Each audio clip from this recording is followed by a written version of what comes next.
16 এপ্ৰিলত বিয়া 19 এপ্ৰিলত হৈছিল অভ্যৰ্থনা অনুষ্ঠান 21 এপ্ৰিলত নৱবিবাহিতা পত্নীক লৈ হানিমুনলৈ গৈছিল বিনয় হানিমুনৰ পৰা ঘূৰি আহি 1 মে'ত ঘৰতেই জন্মদিন পালনৰ কথা আছিল কিন্তু 22 এপ্ৰিলত কাশ্মীৰত পত্নীৰ সন্মুখতেই গুলিয়াই হত্যা স্বামী বিনয়ক ঘৰৰ একমাত্ৰ ল'ৰা সন্তান আছিল হাৰিয়ানাৰ বিনয় নৰৱাল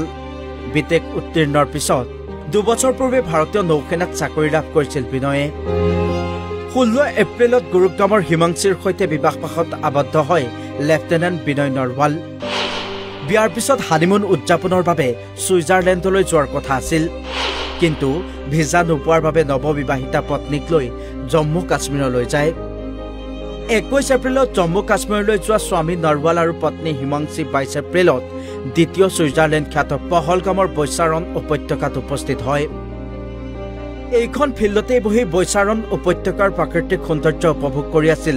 নৰৱাল হিমাংশী সহ প্ৰায় 45 গৰাকী পৰ্যটকে পত্নী হিমাংশীয়ে বৈচাৰণত ভেল পৰীক্ষাত ব্যস্ত আছিল কাষত থিয় হৈ আছিল স্বামী সেইখিনি সময়তে সন্ত্ৰাসবাদীয়ে অতৰ্কিতে আক্ৰমণ আৰম্ভ কৰে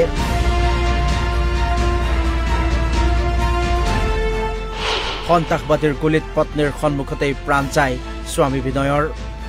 পাকিস্তান সমৰ্থিত সন্ত্ৰাসবাদীৰ নৃশংস আক্ৰমণত বৈচাৰণ উপত্যকালৈ যোৱা মুঠ 28 গৰাকী পৰ্যটক নিহত হয় দেশ কঁপাই যোৱা এই আক্ৰমণৰ পিছতেই সন্ত্ৰাসবাদীৰ বিৰুদ্ধে জঁপিয়াই পৰিছে ভাৰতীয় সেনা সমগ্ৰ পহলগামত সেনা অৰ্ধসামৰিক বাহিনীয়ে অব্যাহত ৰাখিছে ব্যাপক অভিযান বৈচাৰণ উপত্যকাৰ সন্ত্ৰাসবাদীৰ এই নৃশংস আক্ৰমণত দেশজুৰি এতিয়া বিৰাজ কৰিছে শোকৰ ছাঁ news text report Assam live 24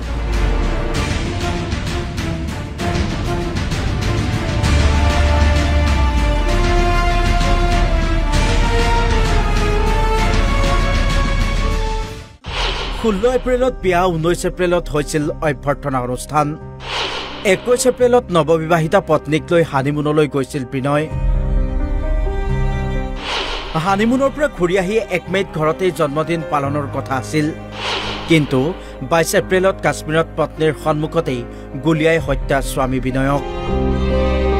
ঘৰৰ একমাত্ৰ ল'ৰা সন্তান আছিল হাৰিয়ানাৰ বিনয় নৰৱাল বিটেক উত্তীৰ্ণৰ পিছত 2 বছৰ পূৰ্বে ভাৰতীয় নৌসেনাত চাকৰি লাভ কৰিছিল বিনয়ে 16 এপ্ৰিলত গুৰুগ্ৰামৰ হিমাংশীৰ সৈতে বিবাহপাশত আবদ্ধ হয় লেফটেনেণ্ট বিনয় নৰৱাল বিয়াৰ পিছত হানিমুন উদযাপনৰ বাবে ছুইজাৰলেণ্ডলৈ যোৱাৰ কথা আছিল কিন্তু ভিসা নোপোৱাৰ বাবে নৱবিবাহিতা পত্নীক লৈ জম্মু কাশ্মীৰলৈ যায় 21 এপ্ৰিলত জম্মু কাশ্মীৰলৈ যোৱা স্বামী নৰৱাল আৰু পত্নী হিমাংশী 22 এপ্ৰিলত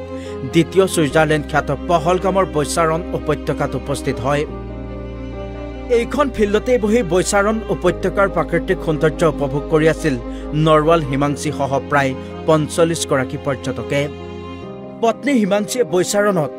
ভেল পৰীক্ষাত ব্যস্ত আছিল কাষত থিয় হৈ আছিল স্বামী সেইখিনি সময়তে সন্ত্ৰাসবাদীয়ে অতৰ্কিতে আক্ৰমণ আৰম্ভ কৰে